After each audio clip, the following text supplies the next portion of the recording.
Muy buenos días, hermanos. ¿Qué tal? Una alegría poder compartir esta mañana. La verdad que acá todavía acercándome un poco a las lágrimas. Cuando yo canto la última canción que hemos cantado, no hay forma que no me lleve a los llantos. Me gusta mucho esa canción. Y cuando estaba leyendo la introducción de nuestro hermano Edward, tenía anotado en mi Biblia acerca de este pasaje de Marcos 14.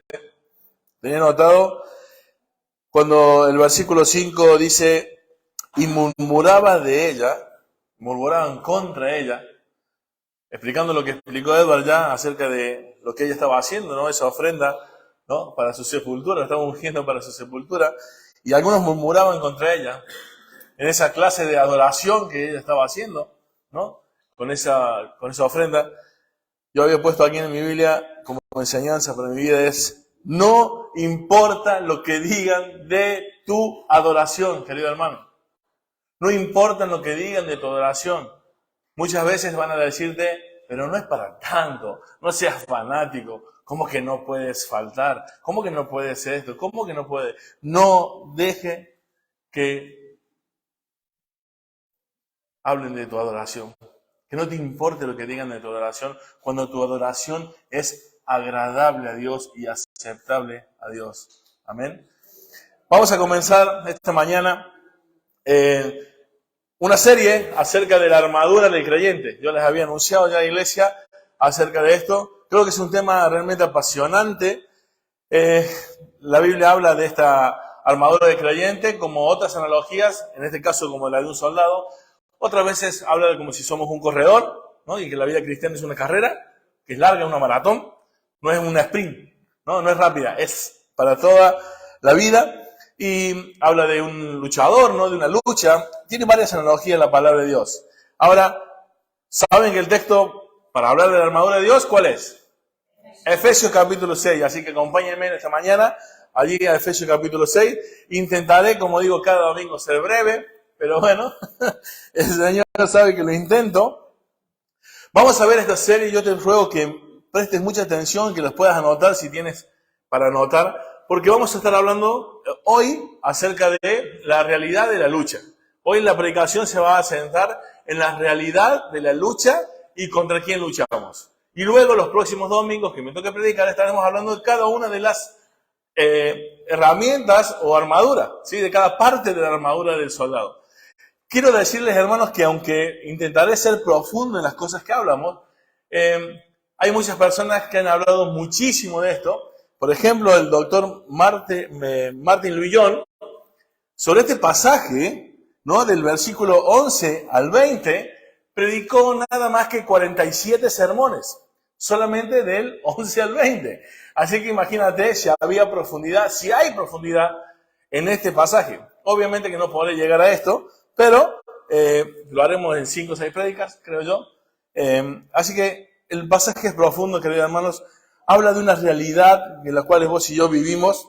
Y lo primero que tenemos que saber, sabemos que esta guerra, ¿sí? Esta analogía de la guerra y del soldado, es ¿cómo? ¿Física o espiritual? Espiritual. Primera cosa que tenemos que tener claro que es espiritual. No solamente en este pasaje del libro de Efesios se explica esto, sino por ejemplo en 2 Corintios capítulo 10, versículo 5. Vamos a leer algunos pasajes para que nos centremos. Capítulo 10, versículo 5, nos dice allí, el 4, porque las armas de nuestra milicia no son carnales, sino poderosas en Dios para destrucción de fortalezas, ¿no? Derribando argumentos y toda altivez que se levanta contra el conocimiento de Dios y llevando cautivo todo pensamiento a la obediencia de Cristo. Las armas de nuestra milicia no son carnales. No es algo físico de lo que vamos a hablar, ¿sí? No se trata de una pelea cuerpo a cuerpo en el sentido físico, ¿sí? Pero se va a saber que es una pelea cuerpo a cuerpo en el sentido de que es real y personal la lucha del creyente, ¿sí? En ese aspecto es cuerpo a cuerpo, que es personal. Amén. Así que vamos a ir al desarrollo y vemos que en este pasaje, lo vamos a leer primero, ¿sí? Vayamos al versículo 10 al 20.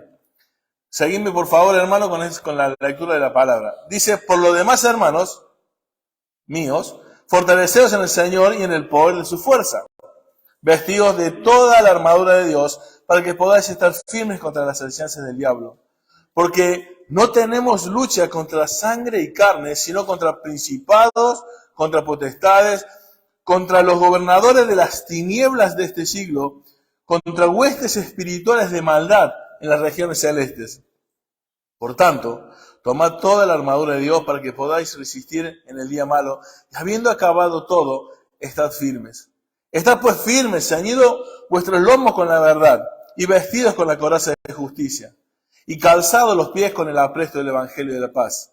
Sobre todo, tomad el escudo de la fe, con que podáis apagar todos los dardos de fuego del maligno, y tomad el yelmo de la salvación y la espada del Espíritu, que es la palabra de Dios, orando en todo tiempo con oración y súplica en el Espíritu, y velando en ello con toda perseverancia y súplica por todos los santos, y por mí, a fin de que al abrir mi boca me sea dada palabra para dar a conocer con denuedo el misterio del Evangelio, por el cual soy embajador en cadenas, que con de nuevo, hable de él.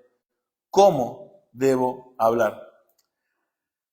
Y para entender algo que vemos aquí, lo primero que Pablo dice es que está hablando de una exhortación, está animando, está dando coraje, está, levantando, ¿no?, la pasión acerca de esto que va a hablar. Primero levanta con un ánimo, con una exhortación, nos anima y luego va a describir, ¿no?, cómo llevar adelante eso que está animando.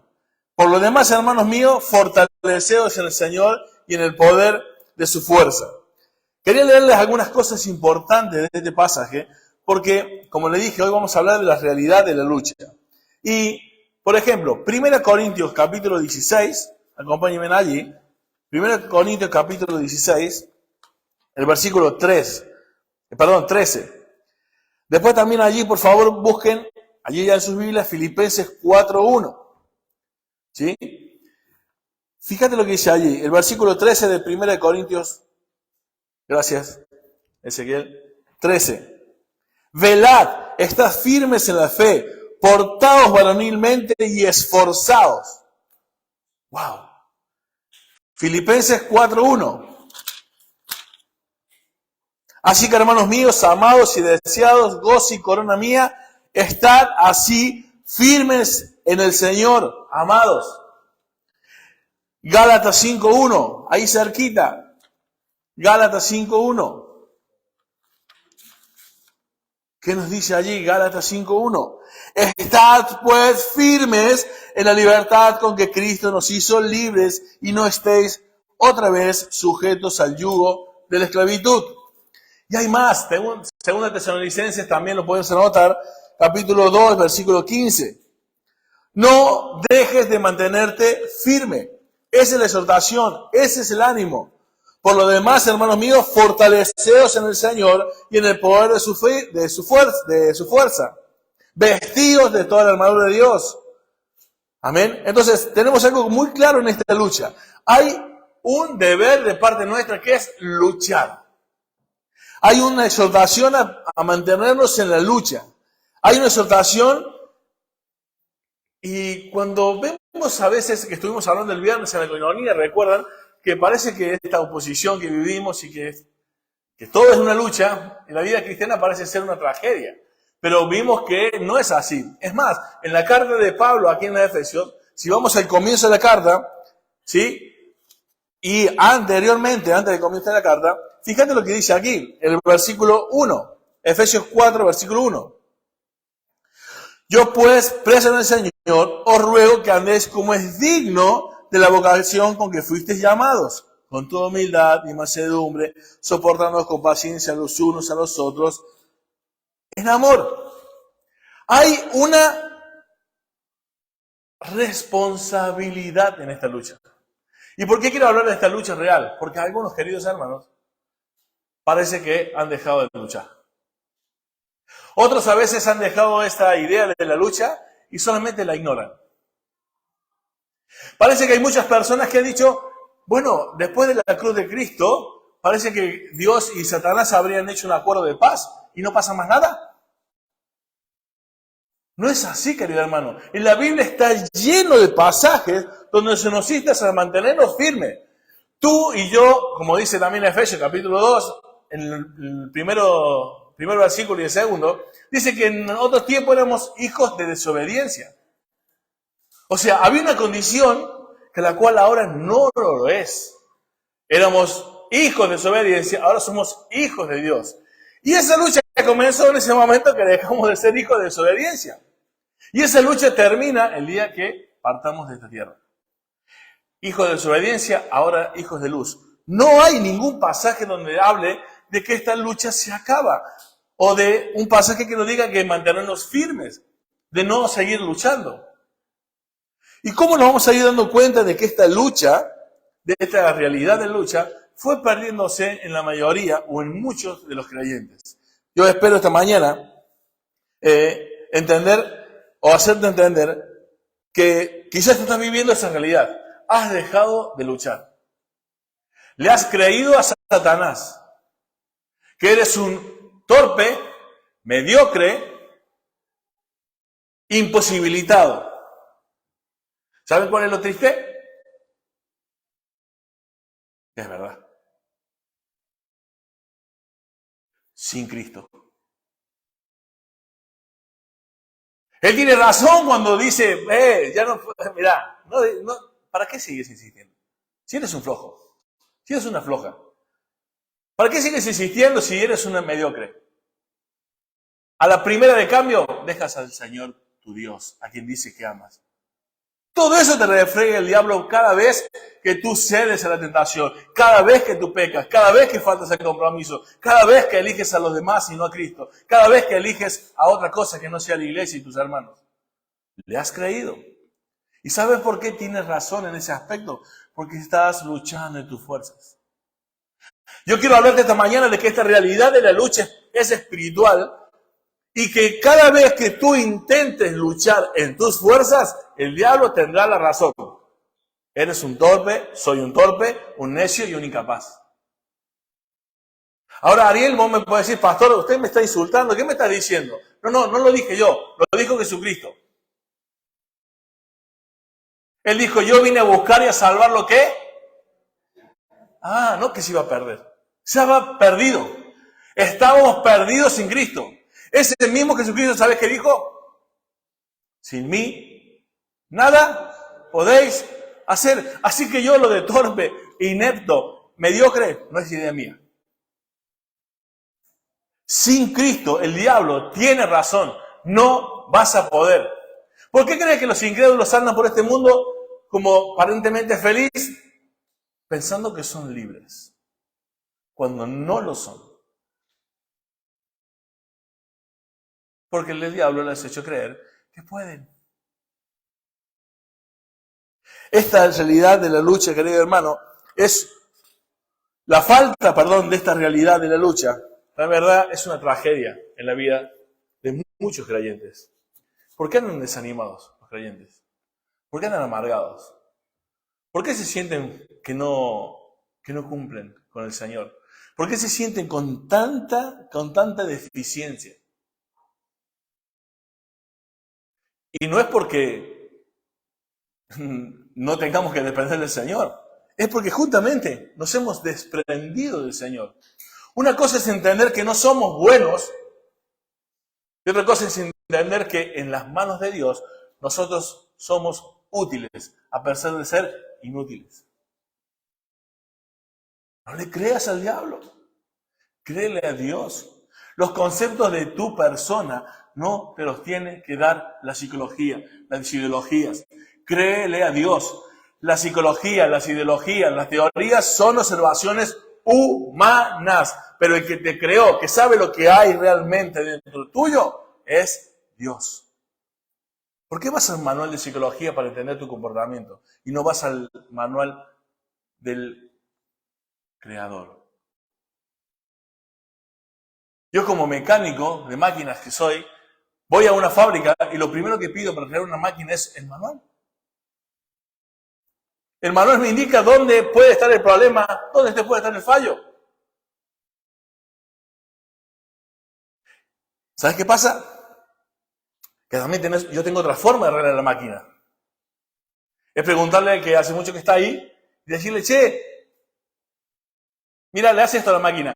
¿Qué le pasará? Ah, mira, agarrá aquel tornillito, lo ajustás un poquito y se soluciona.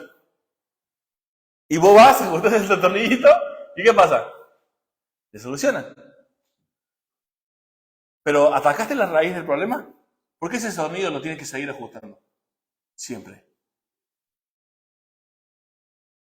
Así es cuando echamos manos de otras cosas para solucionar nuestra vida, que no sea la palabra de Dios, que va a la raíz, que va al fondo, que va al verdadero problema de tu vida y la mía y de cada persona de este mundo.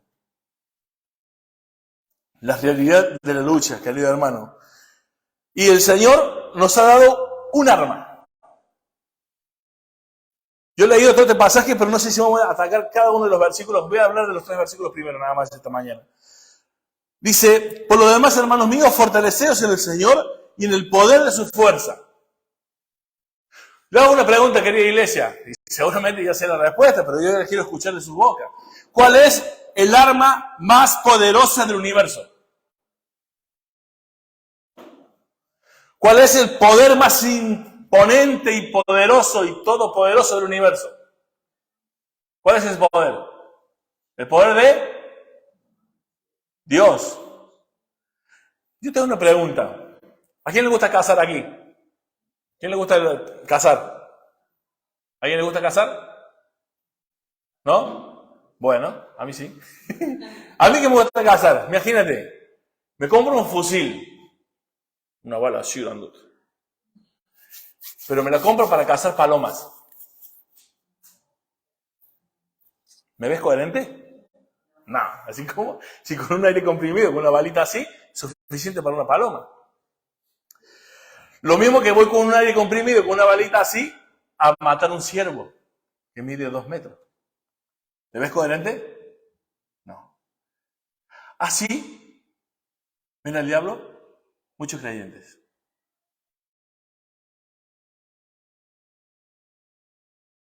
Si la palabra de Dios dice que la lucha es real y encima dice que la arma más poderosa del mundo, del universo, es el poder de Dios y tenemos que usar de ello para vencer esa lucha, ¿cómo será el enemigo? ¿Te das cuenta? El hecho de que la palabra de Dios nos diga, vestidos de toda la armadura de Dios, fortaleceos en el poder de su fuerza, es por la calidad de enemigo que tenemos que enfrentar, querido hermano. Y algunos andan viendo al diablo como, yo siempre digo, Simba, el leoncito de la película, ¿no? Un cachorrito así. Dice que es león rugiente. Y algunos lo siguen viendo como un cachorrito. Inocente, qué bonito, que solamente maulla un poquitito, como un gatito. Es el león rugiente, querido hermano. Y si Dios nos dice que usemos la arma más poderosa, que es su poder, tiene que ser que nuestro enemigo es poderoso. Esta primera arma que Dios nos dispone es el poder de Dios. Y si es el poder de Dios, implícitamente está diciendo que no puedes usar tu fuerza, tu capacidad para vencer al enemigo poderoso que es Satanás en la lucha. Ahora, ¿cómo yo sé? Mira, pero quiero buscar un texto porque es muy bonito y te va a ayudar a entender lo que Dios hace por nosotros. En Efesios capítulo 1, ahí mismo, por favor, un par de hojitas antes, el versículo 17 y 18. Vamos a ver un poquito qué es ese poder de Dios. ¿A qué se refiere con el poder de Dios en el cual debemos fortalecernos? Mirá el poder que nos ha dado Dios. Fíjate, cuál actúa en nosotros y está a disposición. ¿Qué clase de poder? Míralo. El versículo 17 y el versículo 18 de Efesios capítulo 1. Para que el Dios de nuestro Señor Jesucristo, el Padre de gloria, os dé espíritu de sabiduría y de revelación en el conocimiento de Él, alumbrando los ojos de vuestro entendimiento, para que sepáis cuál es la esperanza a que Él os ha llamado, ¿Y cuál es la riqueza de la gloria de su herencia en los santos? ¿Y cuál es la ¿Y cuál la supereminente grandeza de su poder para con nosotros, los que creemos, según la operación del poder de su fuerza? El cual operó en Cristo, resucitándole de los muertos y sentándole a su diestra en los lugares celestiales. Ese supereminente poder que levantó a Cristo de los muertos es el mismo poder que está disponible para tu vida y la mía. Se necesita ese poder para vencer al enemigo. No podemos vencer nuestras fuerzas. ¿Y cómo yo sé que estoy venciendo en mis fuerzas? Vamos a hablar como yo siempre. Yo uso la palabra, puedo hablar de teología, puedo hablar de otras cosas, pero yo quiero ponerla en la práctica. La teología sirve para ponerla en práctica. Cuando tú dices, yo sé hasta dónde puedo. Vos le aconsejas a los hermanos de la iglesia, no hagas esto, no vayas a tal lugar, no hagas esto, no visites, no te juntes, fíjate lo que lees, fíjate, y vos decís, tranquilo pastor, yo sé hasta dónde puedo, yo sé hasta dónde llego. Has caído, porque estás en tus fuerzas. Es decir, bueno, a ver, voy a tener cuidado. Si hay algo que hay un peligro, voy a tener cuidado. No significa que no puedas hacer nada. Realmente, hermanos, si tú te conocieras, nos evitaríamos un montón de problemas. Lo que pasa es que nos conocemos de acuerdo a lo que nos dicen que somos. Le hemos creído a las ideologías. Encima ahora está de moda en los púlpitos decir lo que somos. Campeones. Encima que Dios está en nuestro servicio y quiere la mejor vida hoy aquí. Entonces nos están engañando desde lo secular del mundo y aún desde los púlpitos. Pero si leyéramos la palabra de Dios, no seríamos engañados. Querido hermano, cuando dice la palabra de Dios que estábamos perdidos, como comenté recién, es que estábamos perdidos. Cuando Jesús dice, sin mí nada podéis hacer, hermano, honestamente, ¿crees esto? Porque cuando tú dices, yo puedo, yo sé hasta dónde llego, no le estamos creyendo a Dios, ¿eh? Cuando Dios dice, no vayas por ahí, y tú dices, bueno, pero yo puedo ir por ahí y no caer, ¿eh? Lo que pasa es que encima usamos la Biblia. ¿Y sabes por qué usamos la Biblia? Porque el diablo también usó la Biblia. ¿Y qué le respondió Jesús? Con la Biblia. Nada más que el diablo lo usó fuera de contexto y Jesucristo con el sentido exacto. Ahí estamos la diferencia. Yo, hermano, en esto perdónenme si alguno ofendo, pero yo no entiendo por qué hay gente cristiana defendiendo con tanta pasión lo que la Biblia calla y las verdades clarísimas, no las hacen. Sí, porque la Biblia no habla de todo lo que nos pasa en este mundo. La Biblia es útil para corregir, redarguir, instruir al hombre en toda justicia a fin de que sea preparado para toda buena obra. Pero la Biblia a mí no me sirve para arreglar un coche, para arreglar una máquina, para sanar un corazón enfermo, para hacer un análisis de sangre. No, la Biblia no me sirve para tantas cosas, para todas las cosas. Eso es un cliché evangélico. La Biblia sirve como guía y conducta de fe de cada creyente y la única forma de obtener salvación. Mis palabras son vida, dijo Jesucristo. Entonces, cuando nosotros en nuestra vida intentamos apasionadamente defender lo que la Biblia calla, estamos haciendo nuestras ideas. Entonces, ¿cómo yo voy a defender apasionadamente si no escudriño las Escrituras? En esta lucha que estamos viendo, querido hermano, donde dice que yo puedo, que yo sé hasta dónde llego, es porque justamente no escudriñamos las Escrituras y hemos dejado de luchar. La verdad que yo en un sentido los entiendo y sé que me pasa, es que a veces la urgencia de las decisiones nos lleva a tomar esas decisiones sin escudriñar. Es comprensible. Vivimos en un mundo donde todo el tiempo tenemos que decidir cosas y muy rápidas. Sobre todo si queremos obtener lo que queremos obtener. Es muy fácil obtener muchas de las cosas que queremos, Pero lo que obtenemos y lo que queremos obtener, ¿está dentro de la voluntad de Dios? Para eso hay que inquirir, para eso hay que investigar. Pero es más fácil, hoy tenemos libros para todo. Cocina, salud, bajar de peso. Tenemos libros para hacer lo que querramos. Pero todo eso que queremos hacer, ¿está dentro de la voluntad de Dios? ¿O como lo deberíamos hacer, está dentro de la voluntad de Dios? ¿Hay libros buenos para criar los hijos? Sí. ¿Hay libros buenos para bajar de peso? Sí. Hay libros buenos para muchas cosas. Pero el único infalible es la Biblia. Así que yo no estoy hablando en contra de que vos puedas buscar herramientas que sean útiles. Pero esa herramienta tiene que pasar por el filtro de la palabra de Dios.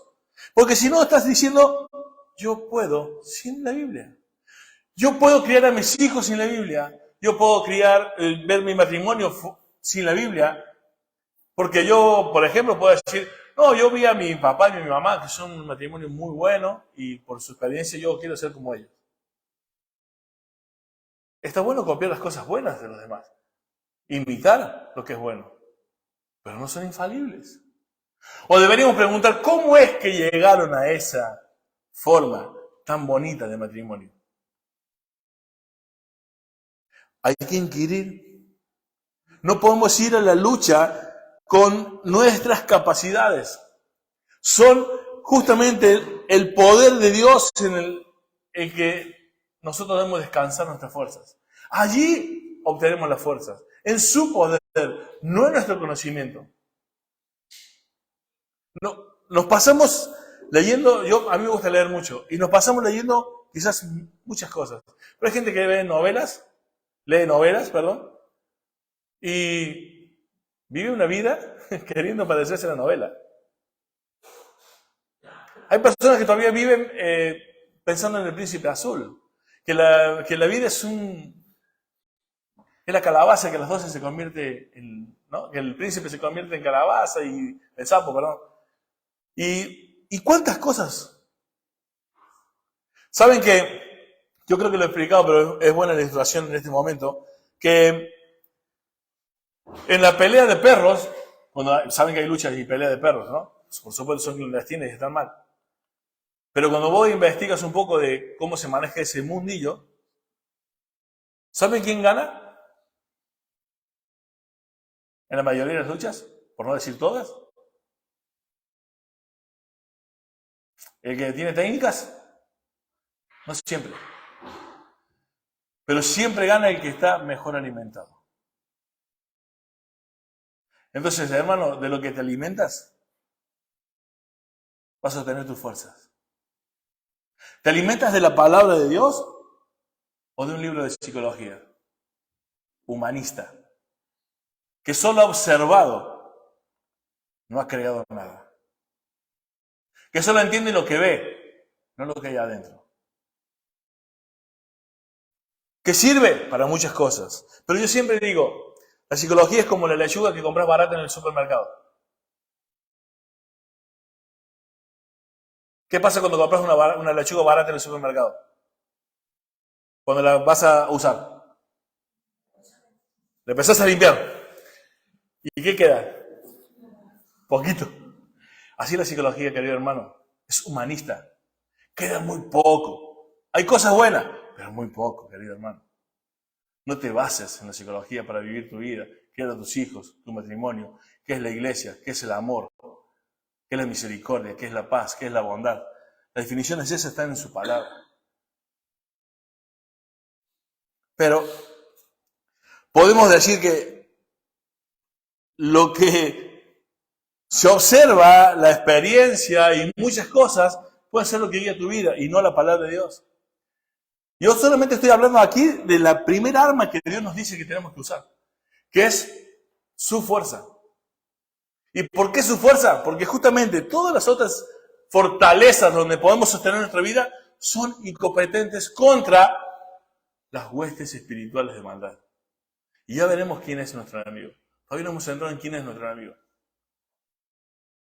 Querido hermano, la otra arma que estuvimos hablando el día viernes, mira vos, provisoriamente por el Señor, que es la oración. La oración es, mira, dice, por lo demás, hermanos míos, fortaleceos en el Señor y en el poder de su fuerza, vestidos de toda la armadura de Dios para que podáis estar firmes contra las acechanzas del diablo. En esta guerra que estamos hablando, es una guerra que se libra personalmente. Y yo tengo una pregunta. Esta clase de guerra que estamos hablando aquí, en la área de que vos y yo somos un soldado, ¿estamos en un desfile? ¿Estamos en una presentación de uniformes? ¿Habla algo de esto? Habla de guerra. Así que no somos un soldado desfilando donde todos nos ven. Estamos en una guerra donde vamos a morder el polvo, vamos a estar arrastrados, vamos a estar luchando, estamos derribados, estamos bajo tierra, nos están dando balazos. Y los balazos vienen por todos lados, querido hermano. Imagínate si tenemos hermanos en la iglesia que parece que las balas son para nosotros, pero a veces hasta nos rozan las balas. Tenemos en nuestro trabajo, nos rozan las balas. Tenemos en nuestro matrimonio que nos tiran a matar a veces, como quien dice. O no son para nosotros, o por lo menos nos rozan las balas. O sea, vivimos bombardeados. Estamos en una guerra. Y ustedes, si han leído alguna vez algo sobre las guerras, ¿qué hace cuando un soldado se siente bombardeado? ¿Qué hace?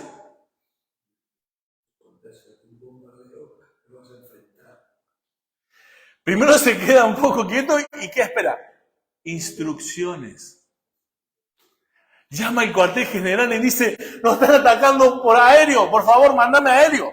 Nos están atacando desde el mar, metemos un submarino. Nos están atacando cuerpo a cuerpo, pero son 10.000 soldados, manda tropa. Recibe instrucciones. La oración, querido hermano, es la otra arma que vos y yo tenemos para recibir instrucciones.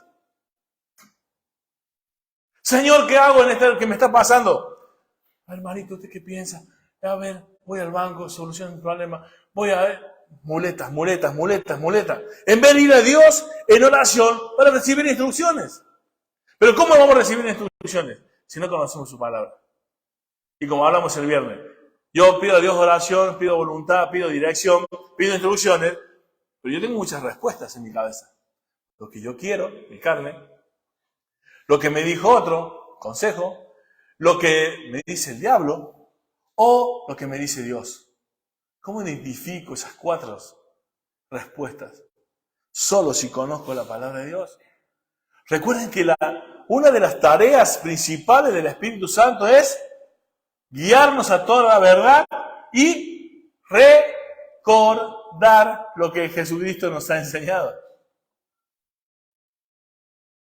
¿Cómo nos va a recordar si no sabemos lo que Jesucristo ha dicho?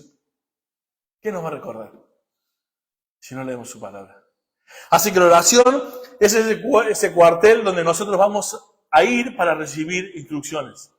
Es como ese teléfono donde nosotros llamamos a Dios y Él nos puede dar una respuesta.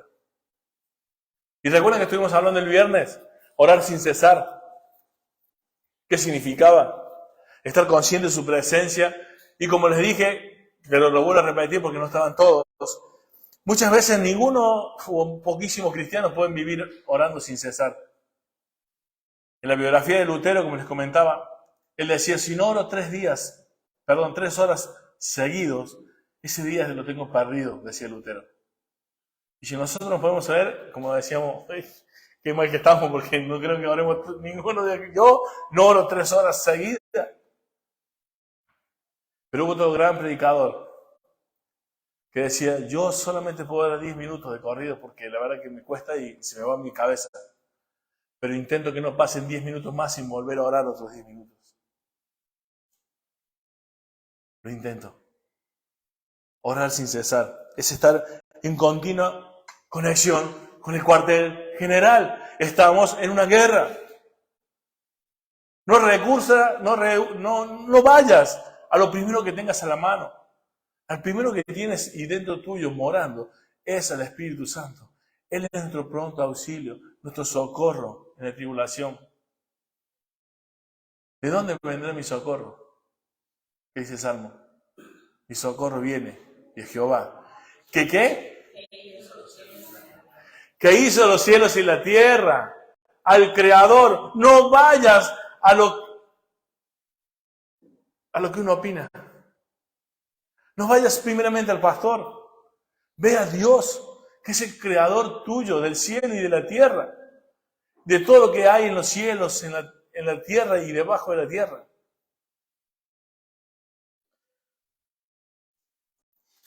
La tercera arma que Dios nos ha dispuesto es lo que dice allí el versículo 11. Vestido de toda la armadura de Dios. Esa es armadura de Dios. Ahora, si dice vestidos, queridos hermanos, ¿a qué te suena vestidos?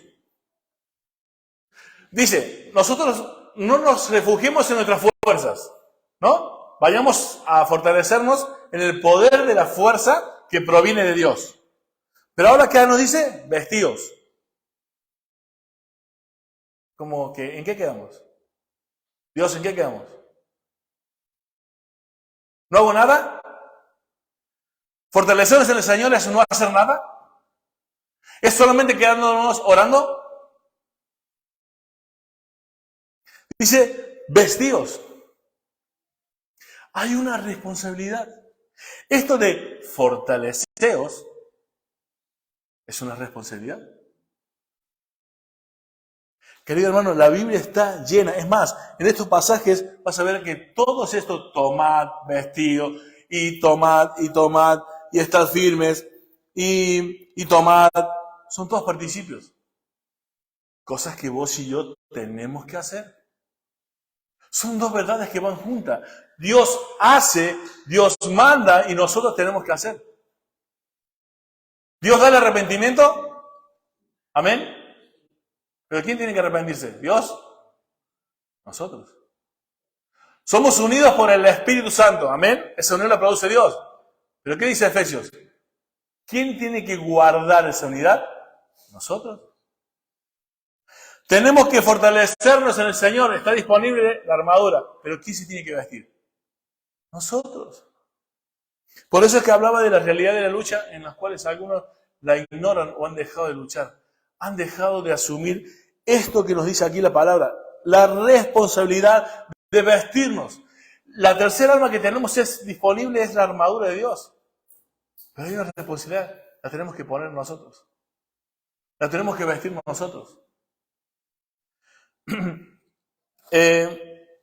Tomad. O sea, vimos que tenemos la lucha real. Vemos que tenemos las armas, ¿no? Que era el poder de Dios. ¿Qué más? La oración y la armadura de Dios. Ahora vamos a ver a nuestro enemigo. Para ir terminando, falta un poco, no sé, no, voy poquito. Voy diciendo así para que se vayan poniéndose contentos. Ya te voy a terminar. Vamos con los enemigos. Querido hermano, ¿qué dice la Biblia? Mira, porque no tenemos lucha contra sangre y carne. ¿Qué es lo primero que nos está diciendo? Que no son personas. Ahora, ¿podemos negar que la oposición y la lucha que tenemos no sea a través o contra personas? Claro, son personas. A veces lo que se nos opone en la lucha son como personas.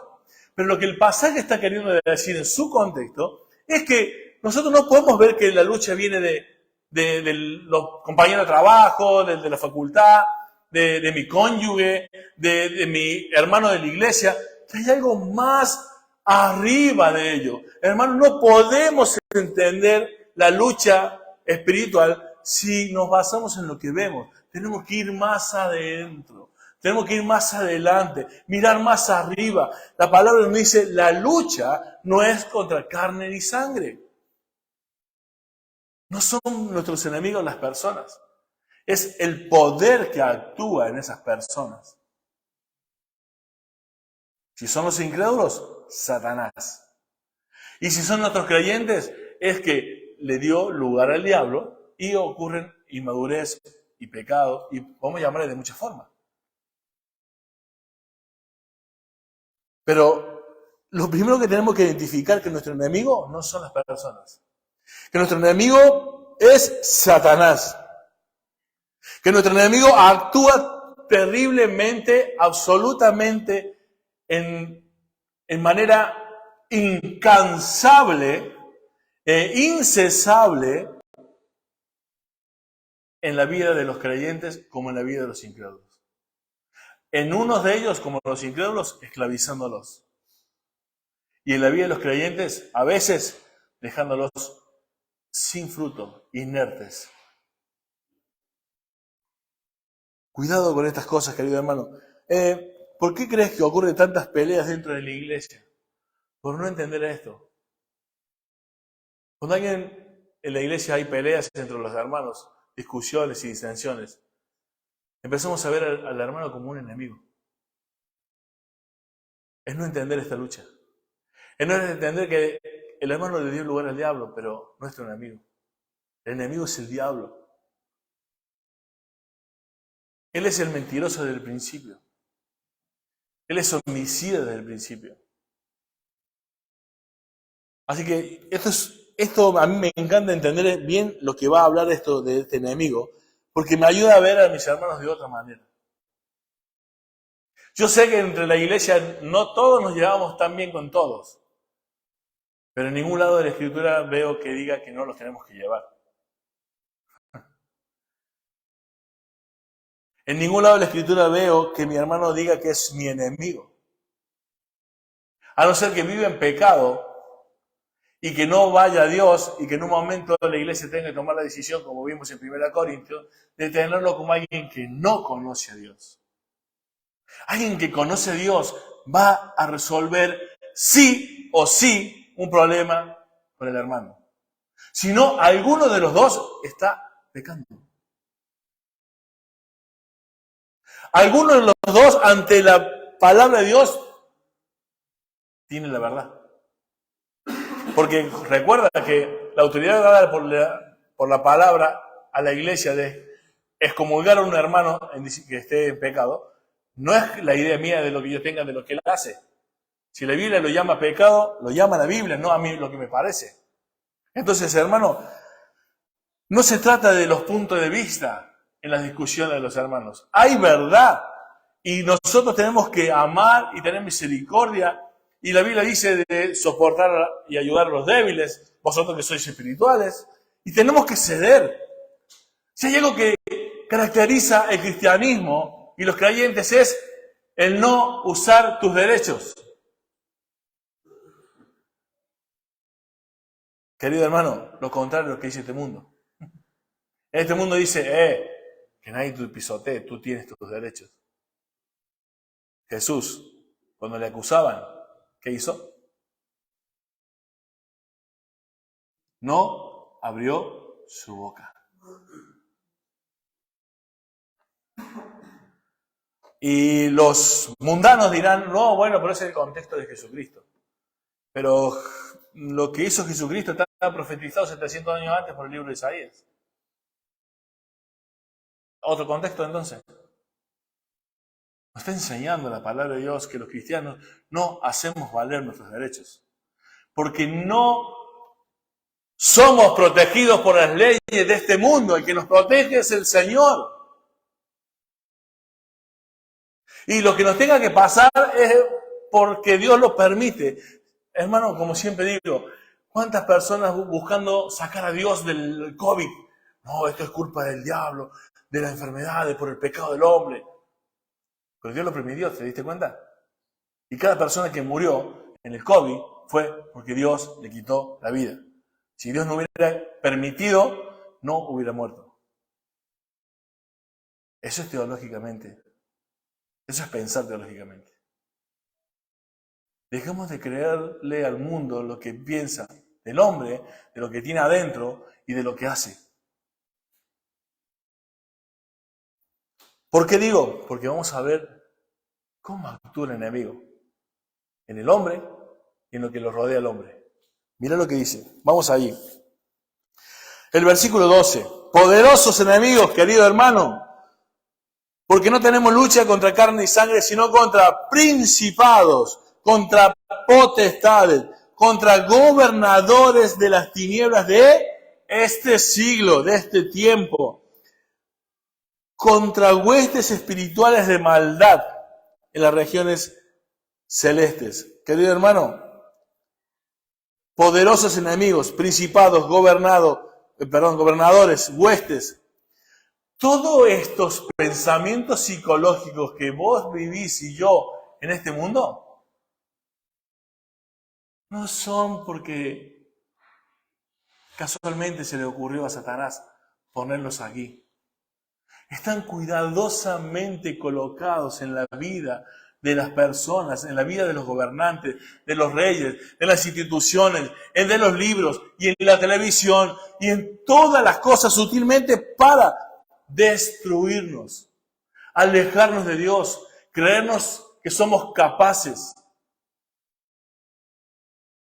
Y algunos diciendo, no pasa nada, yo puedo. Y se alimentan de porquerías. Eso es basura. Muchas de las cosas que lo alimentamos son basura. Hermano, el diablo es aberrante. El diablo no tiene una molécula de bondad. No puede decir, bueno, no pasa nada, total. No es como mi hermano que hace esto, no es como el otro. Hermano, él vino a matar, robar y destruir. No quiere otra cosa en tu vida. Él es el que no cumple sus promesas.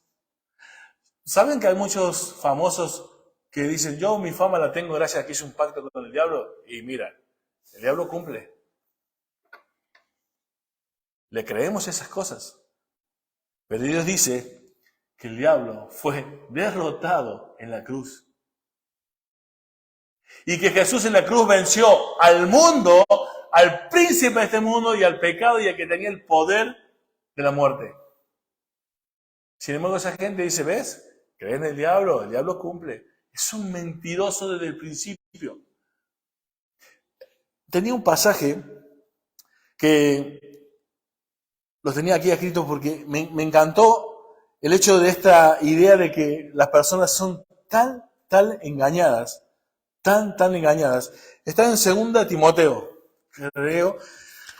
No lo tengo anotado aquí, creo que no lo anoté, pero creo que está en 2 Timoteo.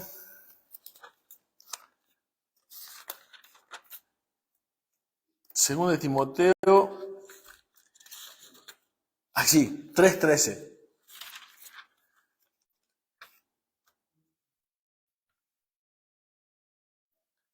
Segundo de Timoteo 3:13.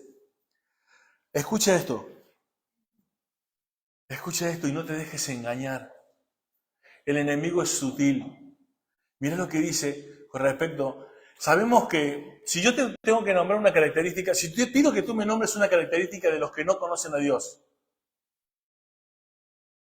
¿qué me dirías? ¿Cómo son las personas que no conocen a Dios? Una característica como muy notoria, la mayoría, que es casi en todos igual. ¿Cuál es? ¿Cuál sería? Autosuficiente. ¿Qué otra? Orgulloso. ¿Qué otra cosa? Pero en el trato diario te das cuenta. ¿Cómo son? Mentirosos. Porque el diablo es el padre de la mentira. Y si ellos son sus hijos, como dice la Biblia, no yo, son hijos del diablo. Primera de Juan, capítulo 3, versículo 9. Dice algo que tenemos que comprender, querido hermano. Mas los malos hombres y los engañadores irán de mal en peor, engañando, ¿y cómo? Siendo engañados.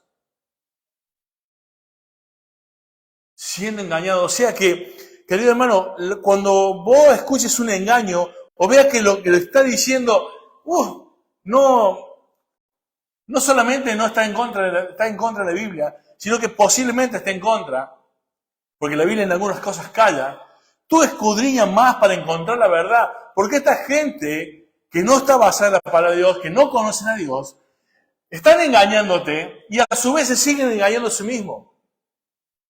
Creen la mentira, viven la mentira.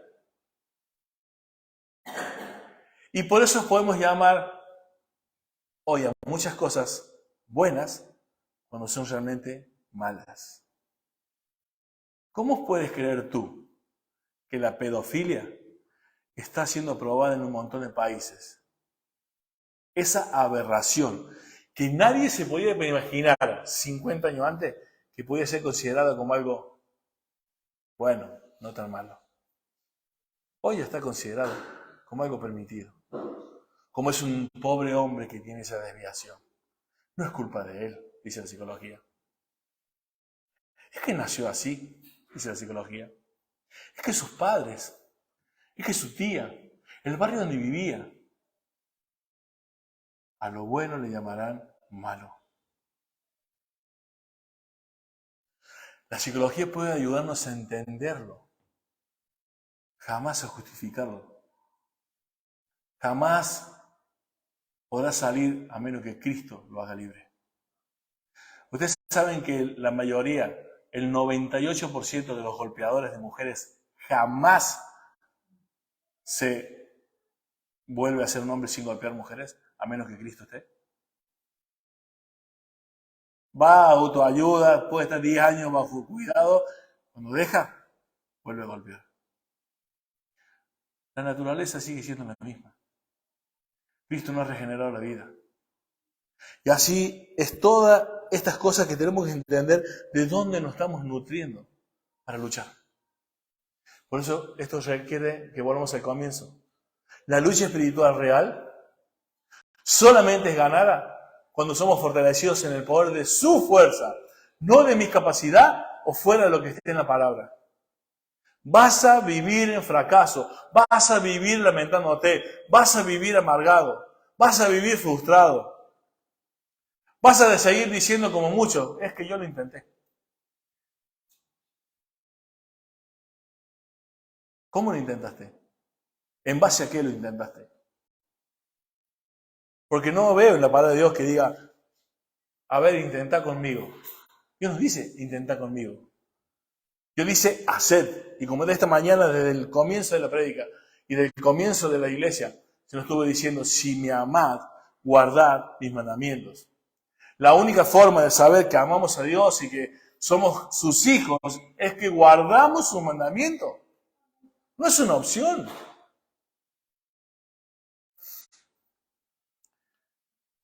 Hermano, deja de creerle al mundo esto de que somos libres. El impío vive creyendo que es libre. Con esa famosa frase del libre albedrío. El libre albedrío no es bíblico. El hombre decide libremente ir en contra de Dios.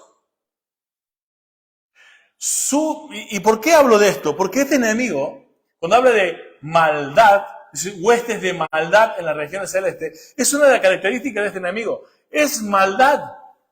¿Y sabes cómo actúa? Desde los deseos del corazón. Los designios del hombre eran siempre contra Dios, desde que Adán pecó en adelante. No hay ni uno bueno ni uno justo. No hay quien busque a Dios.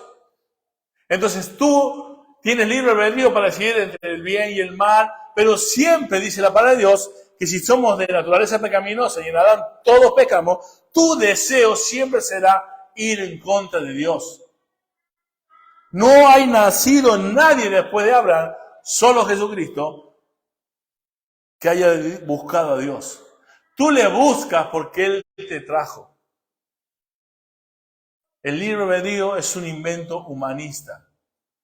No es bíblico, querido hermano. No le creas al mundo. El hombre no es libre sin Cristo. Como dice la Escritura.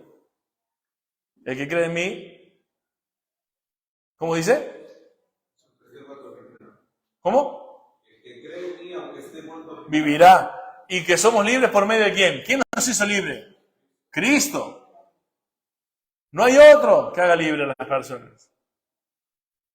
Entonces, querido hermano, huestes de maldad. Una característica más, y ya termino con esta predicación. Huestes de maldad es como te decía, el diablo te hace creer de tus deseos y tus emociones es que la vida es muy bonita, es color de rosa y no pasa nada. Hay que darle rienda suelta a la carne, total, la vida esta es una sola.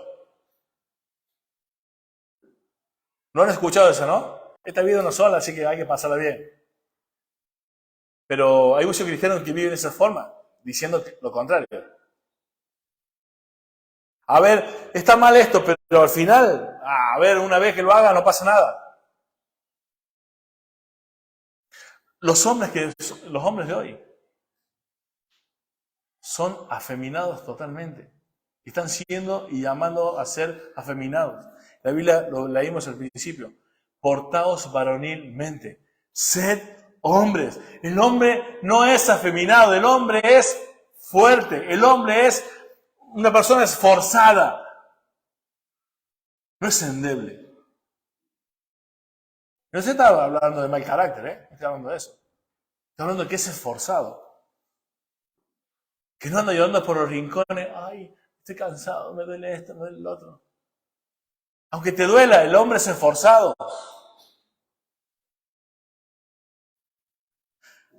Otro pasaje de la Escritura nos habla de que no ignoremos sus maquinaciones. ¿Recuerdan ese pasaje del diablo? Esa es una palabra que deriva de metodeia, que es del método. No ignoremos sus métodos. Esta palabra en el griego literalmente habla de un plan, un conjunto de sutilezas bien delineadas con un plan concreto para destruir. Es el típico, ¿vieron cuando algunos de que les gusta leer leen las estafas más grandes de la historia o los robos más importantes de la historia? Y vos ven que han estado años guiando, esperando el momento, trazando el lugar justo, la hora indicada. Hay un plan. Hermano, ¿tú entiendes que hay un plan perfectamente diseñado por el Satanás y para ir en contra de tu vida? Y perdónenme que lo dije mal, no es perfecto. Porque en Cristo no puede. Nadie toca a un hijo de Dios. No es perfecto, pero Él te va a hacer creer que es perfecto. Y vas a ver que te va a decir, ¿ves? Tu hijo está perdido. Tu matrimonio está perdido. Tú mismo eres un inepto. Tú mismo ya abandona. ¿Para qué sigues? No le creas al diablo. Créele a la palabra. ¿Y cómo lo hace? Mezclando la verdad con el error para que sea aceptable. Hoy la mayoría de la gente que vos hablas del diablo, ¿y qué te dicen? En este siglo, tú andas creyendo en el demonio, en el diablo y eso, ¿eres un tonto? En esta época de la tecnología, de la comprobación, de todo lo que se ve, ¿tú sigues creyendo en los demonios y en el diablo? ¿Y tú a quién le vas a creer? Esos mismos que dicen ellos, algún día se encontrarán frente a Dios viendo las huestes espirituales de maldad rendidas en el infierno y a ángeles diciéndole 3 veces santo a nuestro Dios. ¿Tú a quién le crees? ¿Sabes cómo se ve? ¿Cómo vives? ¿Cómo vivo? Se nota a quién le crees. Por eso es la importancia de la lucha. Y firma resistiendo. Con esto termino. Ven Ezequiel, por favor. Yo quería que viniera Ezequiel porque yo quiero uno grandote. Ven. Y podría llamarlo a Waldo, que ha sido militar, pero quiero uno grandote. Waldo es más chiquito. Ponte firme. Como si fuera un soldado. La seña, ¿no? Óvalo, la seña. Buena la seña, ¿sí? ¿Estás firme? ¿Estás firme?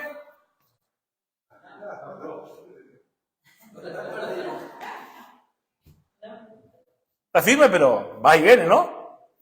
No es la clase de firmeza que habla la Biblia. En el contexto del pasaje dice, estás firme resistiendo. Ponete firme, pero resistí. ¿Cómo sería?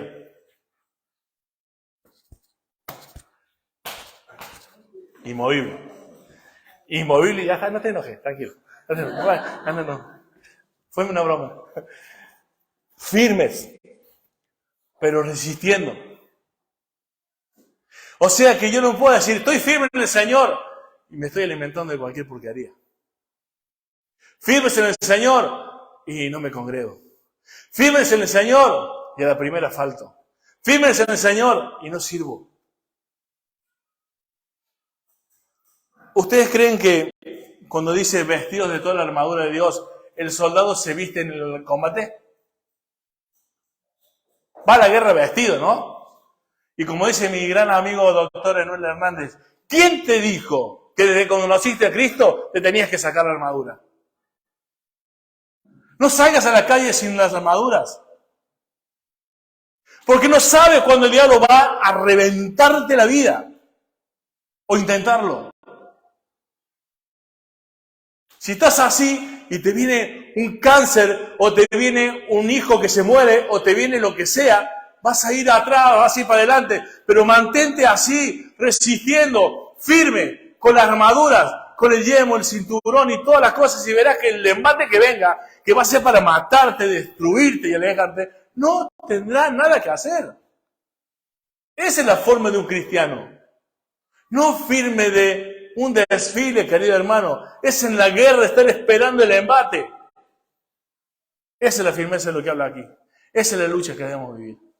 Amén. Oramos. Dios y Padre, te doy muchas gracias por esta mañana. Te agradezco, Señor, tu palabra.